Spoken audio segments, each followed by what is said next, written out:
argumento utilizado por Adolfo Sanches Vasquez para desvencilhar a ética do mundo filosófico. Uma primeira constatação feita por Adolfo Sanches Vasquez é que, no passado, a filosofia era um tipo de ciência que concentrava todos os saberes, todos os segmentos de conhecimento.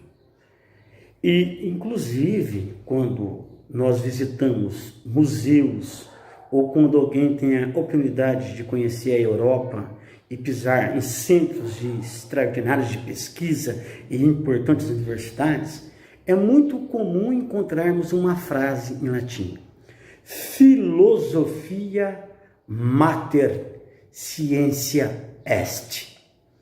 Filosofia mater scientia est. Essa afirmação, ela é atribuída a Aristóteles e pretende dizer que a filosofia é a mãe de todas as ciências.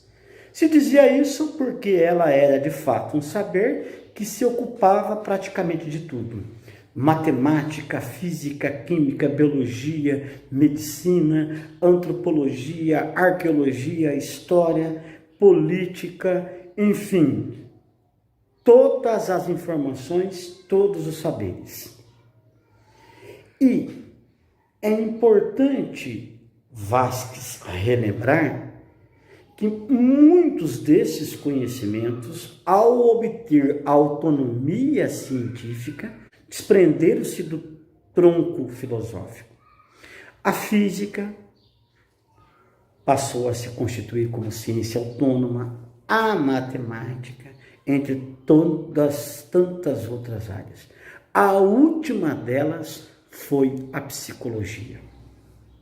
E alguém chega, e me diz: professor Benet França, por que a psicologia deixou as raízes filosóficas?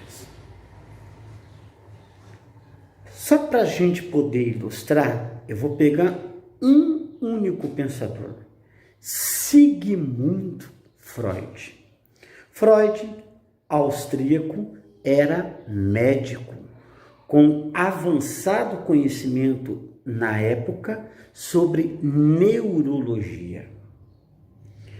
Ao analisar o corpo humano na sua dimensão consciente, na dimensão da voluntariedade, observando de modo particular naqueles instintos e impulsos que deveriam ser controlados por nossa razão, Sigmund Freud observa que tudo aquilo que foi dito pela tradição filosófica não se compatibiliza com a realidade neural, não se compatibiliza com as ações humanas.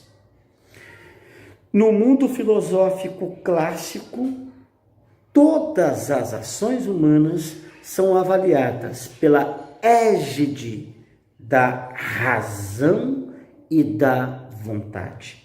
A vontade é a expressão soberana da razão. E como que a vontade se manifesta? Por meio da liberdade. A liberdade, conforme nós dissemos, ela faz com que o indivíduo, à luz de critérios racionais, discirna e, por conseguinte, opte, escolha. E nessas escalas de preferência, o indivíduo utiliza suas matizes intelectuais, recorre à sua inteligência, à sua razão, para deliberar sobre o seu querer. Mas o que diz Freud? Ao analisar a vida real e concreta humana, além dessa dimensão da consciência, da voluntariedade, descobre Freud que o indivíduo não é só isso. E que ele tem algumas habilidades alheias ao controle da razão, as quais a tradição filosófico-psicológica, vai dar o nome de impulso, já que outros pensadores, Pavlov, Watson, entre outros, já tinham feito pesquisas experimentais com animais e descobriram que num ambiente controlado, os animais agem também instintivamente. E é dentro dessa perspectiva analítica experimental, à luz da razão histórica, que Freud configurará na sua teoria do indivíduo, na sua teoria da personalidade, que nós somos muito mais daquilo que a tradição filosófica dizia que éramos. Dentro dessa análise nova para Freud, o indivíduo é constituído de algumas forças. Uma delas é o ego, a dimensão consciente racional. E do lado nós temos duas forças indomáveis, como se fossem cavalos que caminham para direções contrárias. Uma dessas dimensões é o id, que tem um impulso em busca do prazer, a autossatisfação, a autorrealização. É um indivíduo que, portanto, coloca todos os demais seres a seu serviço. E na contramão do id, o outro cavalo indomável é o superego, que geraria uma consciência marcada pela censura, pela repreensão. O indivíduo, por conseguinte, ele se fecha dentro do seu mundo, se ancora em ideologias e ortodoxias, a ponto de se autocastrar, de se autoagredir, automanipular, para não expressar de fato aquilo que sente.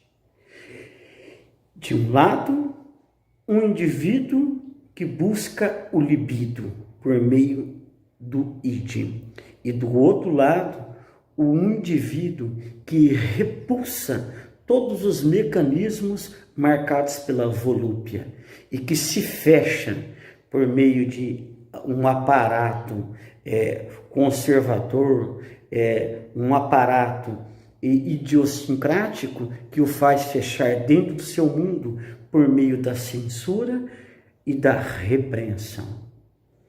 Ora, quem é que vai controlar esses dois cavalos indomáveis? O ego. E o ego, na sua dimensão plena, terá que fazer esse controle. Se deixar a estribeira encaminhar para o id, teremos o indivíduo que usufruirá das demais pessoas e as considerará apenas como objetos.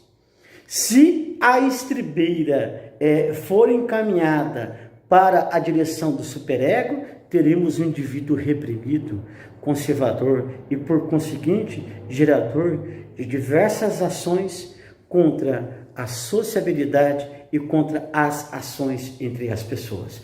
Ora, nós estamos apenas ilustrando um dos elementos descobertos por Freud para, junto com Watson, Pavlov, entre outros, para validar a necessidade da psicologia sair da filosofia, pois na tradição filosófica o ser humano só era concebido na dimensão da consciência e da voluntariedade. E o que descobriu Freud? Que além da consciência há um submundo da subconsciência, da inconsciência, e esses elementos devem ser estudados de uma forma muito mais sistemática e metódica do que a tradição filosófica fazia.